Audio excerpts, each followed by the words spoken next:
When is an IPA not an IPA?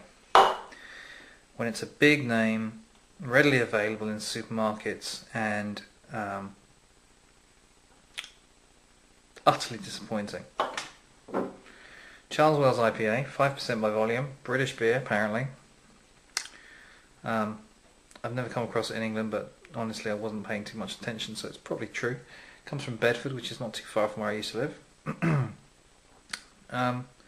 I'm always interested to see an IPA in a supermarket because I think to myself, maybe this time it'll actually taste like an IPA and actually be even remotely like an IPA. Unfortunately not. In fact, if you've ever had Alexander Keith's IPA and you know what that tastes like, if I tell you this is actually a worse example of an IPA, I'll give you some example of how idea of how bad this really is. That's not to say it's necessarily an awful beer, but it really is an awful example of an IPA. It certainly looks the part, and it's kind of like a nice deep amber colour, and you get a little bit of fluffy head, and it actually smells, initially at least, there's actually some resemblance of the IPA smell, but then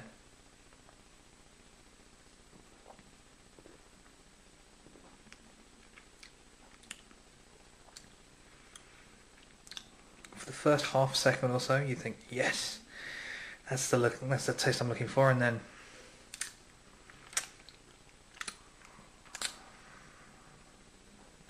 it goes limp and flaccid in your mouth.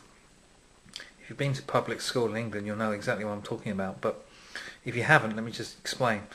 It just is this bitterly disappointing, fluffy, thin, lacquer bitterness kind of there, just goes flat on you basically.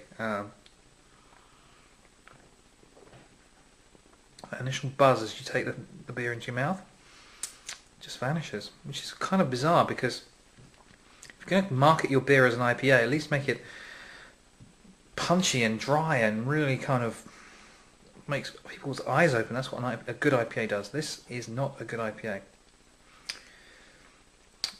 The characteristics at the end are more like a mild, very, very easy to drink. It's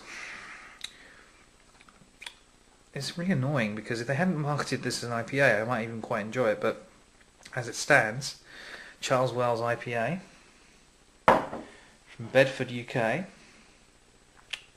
Sorry, don't drink it, it's just not worth it.